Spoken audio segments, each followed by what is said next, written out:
నిన్న అర్ధరాత్రి ప్రకటన మీరు చూశారు. ఎంత దుర్మార్గంగా నిర్ణయం తీసుకున్నారో, ఎంత దుశ్చర్య తీసుకున్నారో. ఆంధ్రప్రదేశ్ను పూర్తిగా అన్యాక్రాంతం చేయడానికి, ఆంధ్రప్రదేశ్ పూర్తిగా అధోగతి పాలు చేయడానికి, ఆంధ్రప్రదేశ్ ఆల్మోస్ట్ ఆఫ్ఘనిస్తాన్ లాగా తయారు చేయడానికి, అన్ని రకాలుగా వెనకబడిగా రాష్ట్రంగా నెట్టేయడానికి కావాల్సిన చర్యలన్నీ కేంద్ర ప్రభుత్వం రాష్ట్ర ప్రభుత్వం కలిసి తీసుకున్నది.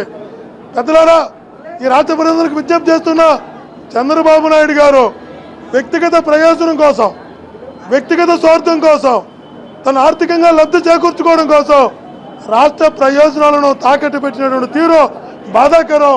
కేవలం ఓటుకు నోటు కేసుల నుంచి బయటపడడం కోసం, ఓటుకు నోటు కేసు నుంచి తప్పించుకోవడం కోసం ఈరోజు రాష్ట్ర ప్రయోజనాలను ఢిల్లీ వాళ్ళ కాళ్ళ ముందర, తెలుగువారి ఆత్మగౌరవాన్ని ఢిల్లీ ముందర తాకట్టు పెట్టినటువంటి మహానుభావుడు చంద్రబాబు నాయుడు గారు. ఈరోజు చెప్తున్నాం, ప్రత్యేక హోదా అనేది ఆంధ్రప్రదేశ్కి వస్తే అనేక రకాల ఇన్సెంటివ్స్ వస్తాయి, అనేక రకాల ట్యాక్స్ ఎగ్జామ్షన్ వస్తాయి. ఇన్కమ్ ట్యాక్స్ ఎగ్జామ్షన్ వస్తుంది, సేల్ ట్యాక్స్ ఎగ్జామ్షన్ వస్తుంది, కమర్షియల్ ట్యాక్స్ ఎగ్జామ్షన్ వస్తుంది, సర్వీస్ ట్యాక్స్ ఎగ్జామ్షన్ వస్తుంది. మళ్ళీ ఇన్సూరెన్స్, లైఫ్ ఇన్సూరెన్స్లో కూడా చాలా వరకు సబ్సిడీ వస్తుంది. అన్ని రకాల బెనిఫిట్లు ఎప్పుడైతే వస్తాయో, ఇన్ని రకాల బెనిఫిట్లు వచ్చినప్పుడు ఆర్థికంగా ఉన్న ప్రతి ఒక్కరు కూడా, వ్యాపారం చేయాలనుకున్న ప్రతి ఒక్కరు కూడా ఆంధ్రప్రదేశ్కి వెళ్ళాలి. 10 రూపాయలు ఆదాయం వస్తుంది, ఆడ పెట్టుబడులు పెడదాం, ఆడ ఆంధ్రప్రదేశ్ అభివృద్ధి చేద్దాం, మనకే 10 రూపాయలు ఆదాయం వస్తుంది. అక్కడ యువతకు కూడా ఉద్యోగ అవకాశాలు కల్పించవచ్చు, పరిశ్రమలు అభివృద్ధి చేయొచ్చని ఏ పారిశ్రామికవేత్త, వ్యాపారవేత్త అయినా ఆలోచిస్తాడు. ఎక్కడ ఆదాయం వస్తుందో, ఎక్కడ ఇన్సెంటివ్స్ వస్తాయో, ఎక్కడ ట్యాక్స్ ఎగ్జామ్షన్ వస్తాయో అక్కడ వ్యాపారవేత్తలు, పారిశ్రామికవేత్తలు వస్తారే తప్ప ప్యాకేజీలు ఉంటే ఏ పారిశ్రామికవేత్త రారు అనే విషయాన్ని ఈ రాష్ట్ర ప్రభుత్వం గుర్తించలేదు.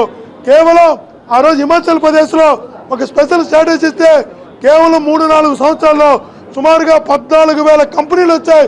హిమాచల్ ప్రదేశ్ లాంటి చిన్న రాష్ట్రానికి, ఆంధ్రప్రదేశ్ లాంటి రాష్ట్రానికి, ఇన్ని ప్రకృతి వనరులున్న రాష్ట్రానికి ప్రత్యేక హోదా వస్తే ఎన్నొస్తాయో ఒక్కసారి ఆలోచించండి. అది వదిలేసి చంద్రబాబు నాయుడు ఎంతో పైన నన్ను ఓటుకు నోటు కేసుల నుంచి బయటపడేయండి చాలు, నువ్వు ప్రత్యేక హోదా ఇవ్వకపోయినా పర్వాలేదు, నేను అవినీతిలో కూరకపోయినా, ఇసుకలో అవినీతి చేశా, ఓటుకు నోటు అవినీతి చేశా, అన్ని ఇది ఏదైనా లేకుండా అన్ని రకాల అవినీతి చేసి అవినీతిలో కూరుకుపోయి అందులోంచి బయటపడడం కోసం చంద్రబాబు నాయుడు గారు ఈరోజు రాష్ట్ర ప్రయోజనాలను కేంద్రం ముందు తాకట్టు పెట్టడం బాధాకరం. అందుకే ఈరోజు మా నాయకుడు జగన్మోహన్ రెడ్డి గారు పిలిపించారు, ఎల్లుండి రాష్ట్ర వ్యాప్త బంద్కు పిలిపించారు. రాష్ట్ర వ్యాప్తంగా ఉన్నటువంటి ప్రజలందరూ మద్దతు ఉంది, అన్ని పార్టీల మద్దతు ఉంది. అన్ని పార్టీల మద్దతుతో, ప్రజల మద్దతుతో, ముఖ్యంగా యువత మద్దతుతో రాష్ట్ర వ్యాప్తంగా పెద్ద ఎత్తున బంద్ చేయబోతున్నాం. నిరసన కార్యక్రమం ఎలా ఉంటుందో, ఈ సెంటిమెంట్ ఎలా ఉంటుందో, రాష్ట్ర ప్రయోజనాలను తాకట్టు పెడితే రాష్ట్ర ప్రజల్లో ఉద్యమం ఎలా ఉవ్వెత్తిన ముందుకు వస్తుందో రేపు బంద్లో చూపించబోతున్నాం.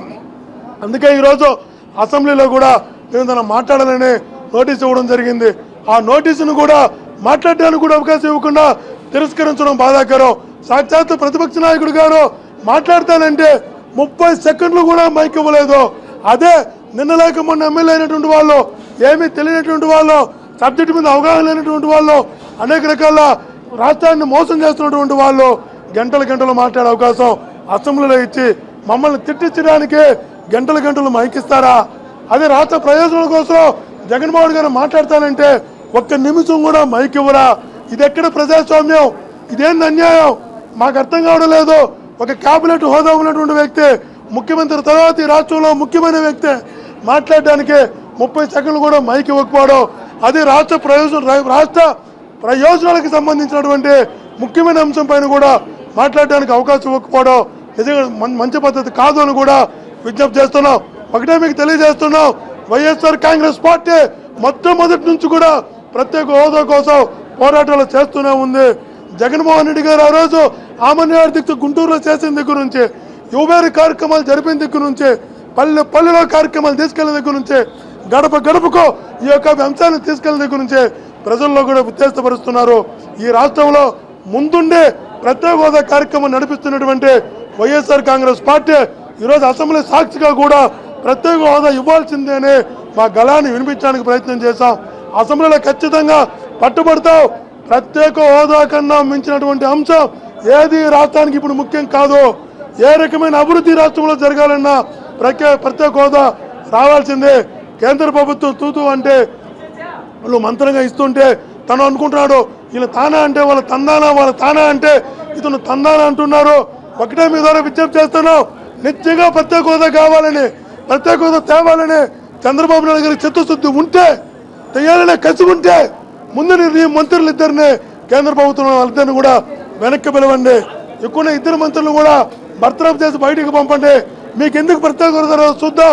నీకు చిత్తశుద్ధి లేదు, నీకు ఆదాయం కావాలి, మీకు ప్యాకేజ్ కావాలి, మీకు మీ కుటుంబానికి ఆదాయం సమకూర్చుకునే వనరుగా ఈ ప్రత్యేక హోదా ఉద్యమాన్ని మలుచుకుంటున్నావు. మేము అర్థం కావడం లేదు. అందరూ కూడా ప్రజలందరూ కూడా ప్రత్యేక ఉద్యమం కోసం, ప్రత్యేక హోదా కోసం ఉద్యమం చేస్తుంటే కేంద్ర ప్రభుత్వంతో నువ్వు బేరసారాలు ఆడుకుంటున్నావు. ప్రత్యేక హోదా ఉద్యమం సీరియస్ గా ఉంది, ప్రజల్లో ఉద్యమం వస్తా ఉంది. నేను మేనేజ్ చేస్తా, నేను మిమ్మల్ని స్వాగతిస్తా, నాకు ఎంత ఇస్తావో చెప్పు అని అడుగుతున్నాడు. నాకేంటి ప్రయోజనం అడుగుతున్నారు, నాకు వచ్చే లాభం ఏంటని అడుగుతున్నారు. ఒక వ్యక్తి స్వార్థం కోసం రాష్ట్రాన్ని తాకట్టు పెడతారా? ఒక వ్యక్తి ప్రయోజనం కోసం రాష్ట్రాన్ని అమ్మేస్తారా? ఒక వ్యక్తి తన వ్యక్తిగత స్వలాభం కోసం తెలుగువాడి ఆత్మగౌరవాన్ని ఢిల్లీ ముందు తాకట్టు పెడతారా? మాకు అర్థం కూడా లేదు. ఒక వ్యక్తి కేసుల నుంచి బయటపడడం కోసం, ఒక వ్యక్తి కేసుల నుంచి తప్పించుకోవడం కోసం, ఒక వ్యక్తి కోర్టు విచారణ నుంచి బయటపడడం కోసం ఢిల్లీ వాళ్ళ ముందు రాష్ట్ర ప్రయోజనాలను, యువత భవిష్యత్తును అమ్మేస్తావా చంద్రబాబు? మాకు అర్థం కావడం లేదు. చరిత్ర క్షమించదు, యువత క్షమించదు, రాష్ట్ర ప్రజలు క్షమించరు.